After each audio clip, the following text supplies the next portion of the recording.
Bom dia, alunos. Vamos hoje aqui fazermos a correção, não é, da revisão desse terceiro bimestre, das atividades, né, complementares que foi passada para vocês aí. Bom, eu começo aqui na primeira parte do exercício, né, onde é para marcar a resposta certa, com uma questão do Enem de 2009, que faz um resumo geral sobre gênero dramático. Isso é muito importante para vocês aí lerem com atenção e estudarem para a prova do terceiro bimestre, que está se aproximando. Então vamos lá a essa questão. Gênero dramático é aquele em que o artista usa como intermediária entre si o público e a representação, né? Para poder haver a representação dos atores, tem que haver uma união junto com o público. A palavra vem do grego drau, que significa fazer e quer dizer ação. A peça teatral é, pois, uma composição literária destinada à apresentação por atores em um palco. É necessário os atores, né, para desenvolver a história, atuando e dialogando entre si. Tem que haver diálogos. O texto dramático é complementado pela atuação dos atores no espetáculo teatral e possui uma estrutura específica, que é caracterizada, primeiro, pela presença de personagens. Sem personagens, não há ao desenvolvimento da peça, né? Que devem estar ligados com lógica uns aos outros e à ação. Segundo, pela ação dramática, tem que ter trama, tem que ter enredo, história, que é o conjunto de atos dramáticos, maneiras de ser e de agir das personagens, encadeadas à unidade do efeito e segundo uma ordem composta de exposição, né? Tem que ter conflito, tem que ter complicação, um clímax, que é o momento mais importante da história e que prende atenção, né? E o desfecho, que é o final. Terceiro, pela situação ou ambiente, que é o conjunto de circunstâncias físicas, sociais, espirituais em que se situa a ação. 4, pelo tema, ou seja, a ideia que o autor, que é o dramaturgo, né, é o que faz a peça teatral, deseja expor a sua interpretação real por meio de representação. Ou seja, as pessoas têm que atuar, agindo, né, utilizando expressão corporal, né, e dialogando sempre entre si. Bom, número 1, primeira pergunta. Considerando o texto e analisando os elementos que constituem o espetáculo teatral, conclui-se que a criação do espetáculo teatral apresenta-se como um fenômeno de ordem individual? Não pode ser sozinha, é com várias pessoas, pois não é possível sua concepção de forma coletiva. Errado, tá? Vamos ver a letra B. O cenário onde se desenrola a ação cênica, que é a peça teatral, é concebido e construído pelo cenógrafo, de modo autônomo e independente do tema da peça e do trabalho interpretativo dos autores. Errado também. Letra C. O texto cênico, que é a peça teatral, pode originar-se dos mais variados gêneros textuais, como contos, lendas, romances, poesias, crônicas, notícias, imagens e fragmentos textuais, entre outros. Tudo isso pode ser motivo de criação para uma peça teatral. Então essa é a resposta certa, a letra C. O corpo, na letra D, do ator na cena, tem pouca importância na comunicação teatral. Lógico que não. O corpo do ator na cena tem que falar, tem que se expressar, né? visto que o mais importante é a expressão verbal, base da comunicação cênica em toda a trajetória do teatro até os dias atuais. Errado. Então, a resposta certa é a letra C. Número 1. C. O texto cênico pode originar-se dos mais variados gêneros textuais, como contos, lendas, romances, poesias, crônicas, notícias, imagens e fragmentos textuais, entre outros. Bom, pode desenvolver-se a partir das mais variadas fontes, pois o gênero dramático, ele consiste na forma utilizada para se contar uma história, não tendo relação, portanto, com o seu conteúdo. Tanto uma lenda folclórica como uma notícia de jornal pode transformar-se em um texto teatral. Vamos agora à segunda pergunta, segundo item, né? Leia o poema narrativo de Manuel Bandeira, poema tirado de uma notícia de jornal.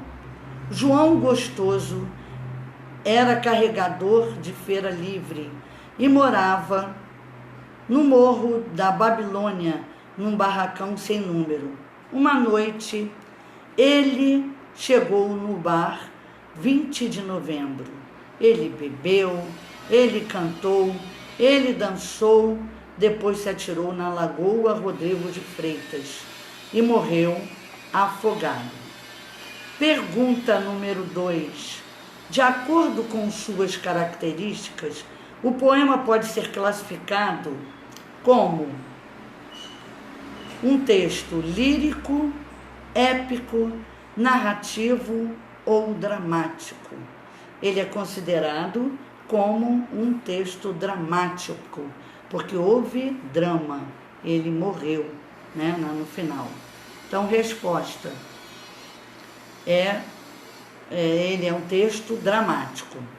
Número 3. São características do gênero dramático o seguinte. Número 1. Porque representa sentimentos e emoções a partir da expressão individual e subjetiva. Nos textos dramáticos, há predominância de pronomes e verbos na primeira pessoa e a exploração da musicalidade das palavras. Segundo, nos textos dramáticos, o poeta despoja-se do seu eu sentimental para atirar-se na direção dos acontecimentos que o rodeiam. O amor é uma temática, mas na narrativa dramática ele é abordado em episódios isolados. 3. Os textos dramáticos são produzidos para serem representados, pois a voz narrativa está entregue aos personagens, que contam a história por meio de diálogos ou monólogos sem mediação do narrador. 4. O auto, a comédia, a tragédia, a tragicomédia e a farsa integram-se ao gênero dramático. Resposta, letra A. Certo? Por quê? Porque os itens 3 e 4 representam um gênero dramático. Repetindo, os textos dramáticos são produzidos para ser representados, pois a voz narrativa está entregue às personagens, que contam histórias por meio de diálogos ou monólogos, sem mediação do narrador. 4. O auto, a comédia, a tragédia, a tragicomédia e a farsa integram-se ao gênero dramático. Então, a resposta é a letra A. Os textos nos quais pronomes e verbos na primeira pessoa e a exploração da musicalidade das palavras são os textos líricos, né? E nos textos épicos há despojamento do eu sentimental e predominância de acontecimentos heróicos. Por isso que não entraram neles, tá? Vamos agora à questão seguinte, leia os fragmentos, né, que é o número 4. Leia os fragmentos, os pedaços de trechos, né, a seguir para responder a questão. Vamos ver o trecho 1. De tudo, meu amor, serei atento, antes de com tal zelo, e sempre tanto, que mesmo em face do maior encanto, dele se encante mais meu pensamento. É o soneto de fidelidade de Vinícius de Moraes. O segundo trecho. Canta, ó musa, e a ira de Aquiles, filho de Peleu, que incontáveis males trouxe às hostes de aqueus. Muitas almas de heróis desceram à casa de Hades, e seus corpos foram presa dos cães e das aves de rapina, enquanto se fazia a vontade de Zeus. A partir do dia em que se desavieram o filho de Atreu, rei dos homens, e Aquiles semelhante aos deuses. A Ilíada, de Homero. 3. Outro trecho diferente, cada um tem um jeito de ser. Agora o 3. Desdémona. Quem está aí, Otelo? Aí o Otelo responde, sim, Desdémona. Aí Desdémona diz, não vindes para o leito, meu senhor. Otelo, Desdémona, rezastes esta noite? E Desdémona responde, ó, de certo, senhor. E o Otelo diz, se vos lembrardes de alguma falta não perdoada ainda pelo céu e sua graça, cuidai logo de tê-la redimida. Desdémona responde, ó, meu senhor, que pretendeis dizer com isso? Não desejo trucidar-vos o espírito manchado, não pelo céu, não vos matarei a alma. Foi escrito por Otelo, William Shakespeare. Agora vamos à pergunta. Outro tipo de texto. Diz que era uma velhinha que sabia andar de lambreta. Todo dia ela passava na fronteira, montada na lambreta, com um bruto saco atrás da lambreta. O pessoal da alfândega, tudo malandro velho, começou a desconfiar da velhinha. Um dia, quando ela vinha na lambreta, com o saco atrás, o fiscal da alfândega mandou ela parar. A velhinha parou e então o fiscal perguntou assim para ela, escuta aqui, vovozinha, a senhora passa por aqui todo dia com esse saco aí atrás. Que diabo a senhora leva nesse saco? É areia. A velhinha contrabandista, Sérgio Porto, né? Desse tipo aí, esse tipo de narração aí, mostra que a velha é contrabandista. E se a história se desenvolvesse, ia ver que o contrabando da velhinha era a lambreta. Sempre ela passava com uma e ninguém desconfiava, né? Então, no número 4, os fragmentos acima representam, respectivamente, os seguintes gêneros. Vai ser equivalente à letra B. O primeiro é lírico, o segundo é épico, porque fala de heróis, o terceiro é dramático, porque mostra uma peça teatral, e o último, né, é narrativo, porque conta a história da vovó na lambreta, certo? Então, resposta do número 4. O primeiro texto é lírico, certo? O segundo é épico, porque conta a história de heróis. O terceiro é dramático, porque apresenta uma peça teatral. E narrativo último, porque conta a história da velhinha da lambreta. Vamos agora continuar com a parte 2. Responda. Qual é o objetivo do texto dramático? Bom, é orientar a encenação de uma peça teatral. Tem que ter um texto dramático para todos se basearem e se orientarem. Então, a resposta é para orientar a encenação de uma peça teatral. Letra B. Qual é o público-alvo no texto teatral? O público-alvo entra diretores, atores, a equipe técnica da peça e também os apreciadores das obras literárias, né? Todos têm que ter o texto dramático para poderem se basear, se orientar. Então, são os diretores, os atores, a equipe técnica da peça e apreciadores das obras literárias. Letra C. Quais são as características do texto dramático? Bom, existe a possibilidade de ser divididas em atos, né? Em cenas ou quadros. Existe a presença de rubricas, né? O que são rubricas? É onde a parte no texto dramático aparece as ações que os atores vão ter que praticar, né? Apresenta a fala dos personagens. Cada um tem que saber a sua fala. Então, ela tem que ser apresentada no texto dramático.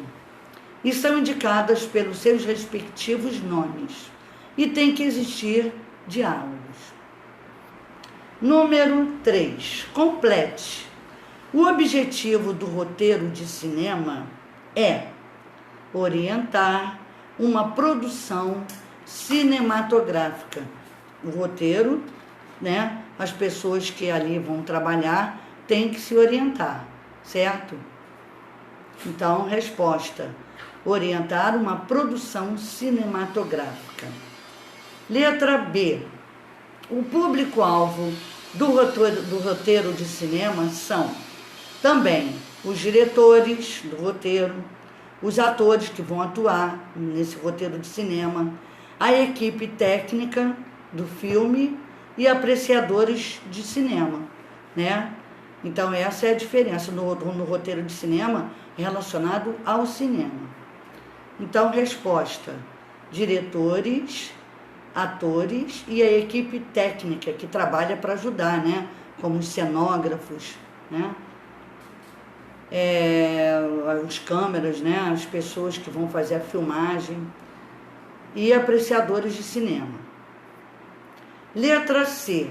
As características do roteiro de cinema são: tem que ter o cabeçalho de cena, a descrição visual ou ação, né? O que vai aparecer, o nome dos personagens e os diálogos entre si.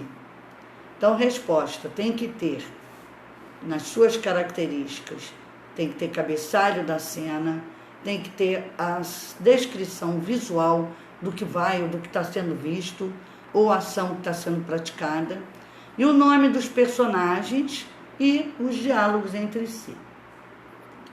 Número 4. Responda: o que é intertextualidade? É quando um texto verbal, oral, né, um verbal ou não verbal, oral ou escrito, retoma elementos de um ou mais textos para produzir outros, criando diálogos entre eles, certo? Então, é quando um texto, verbal ou não verbal, oral ou escrito, retoma elementos de um ou mais textos para produzir outros, criando um diálogo entre eles.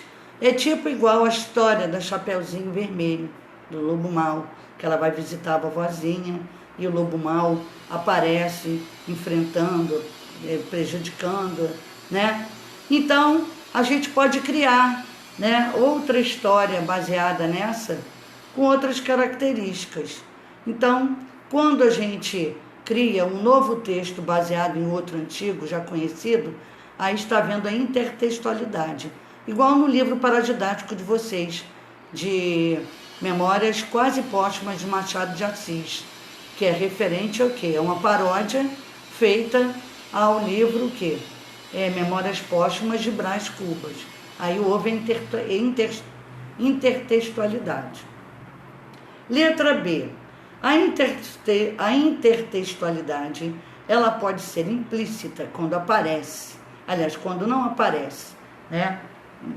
Presume-se que ela está ali, mas não aparece. Ou explícita, que ela é mostrada. Então, resposta. Então, a intertextualidade ela pode ser de duas formas, de implícita e explícita. Letra C. O que é paródia? Paródia é um texto produzido com base em outro já conhecido e que mantém alguns dos elementos do texto original. Vocês tiveram a oportunidade de ver isso no livro paradidático que vocês leram nesse bimestre, né? Ele é comparado ao outro anterior. É um texto produzido com base em outros, já conhecido, e que mantém alguns dos elementos do texto original. A respeito do livro paradidático, agora vamos revisar o paradidático com algumas perguntas.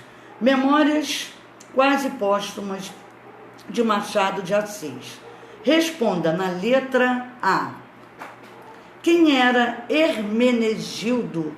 Hermenegildo era o filho da lavadeira, um rapaz de 16 anos, né, que se tornou amigo de Machado de Assis e passou a ajudá-lo no seu escritório, conservando os livros, organizando-os, né?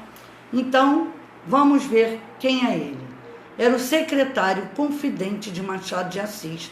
Ele passou a ser secretário dele e Machado de Assis fazia confidências para ele, né? Ele tinha 16 anos, ele era filho da lavadeira, o mesmo cuidava da limpeza e da organização do escritório. Letra B. O livro lido por você faz uma paródia a que obra? Bom, acabamos de falar agora, né?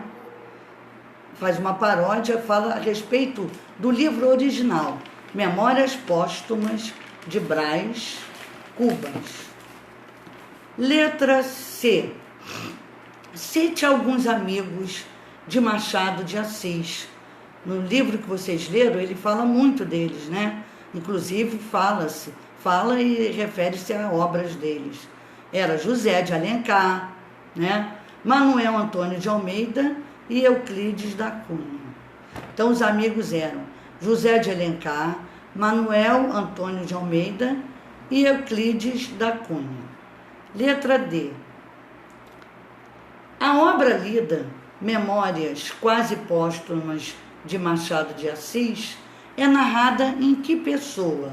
Em primeira, por Hermenegildo, né? E por quem? Ou seja, já falei, né? Por Hermenegildo. Ele começa a história, né? Falando sobre Machado de Assis.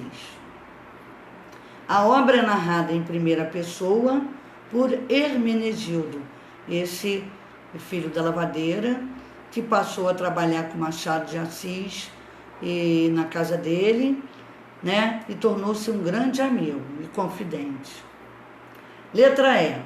O que acontece a Ana Carolina? Ana Carolina é a esposa de Machado. E como Machado de Assis se sente? Bom, acontece que ela morreu, né?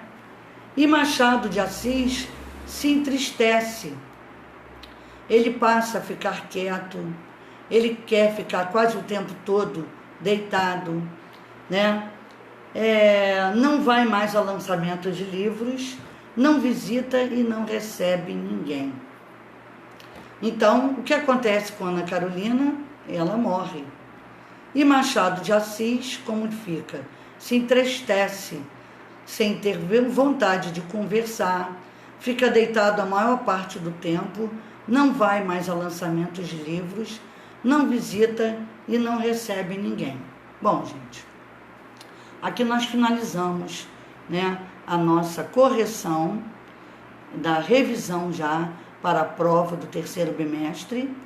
E eu peço a vocês que aproveitem essas atividades para lerem, né, refletirem e estudarem para a prova, como também as atividades do livro de vocês, certo? Então, em casa, estudem, reforcem aquilo tudo que vocês aprenderam nesse bimestre. Fica aqui um beijo para vocês e bom dia. Tchau.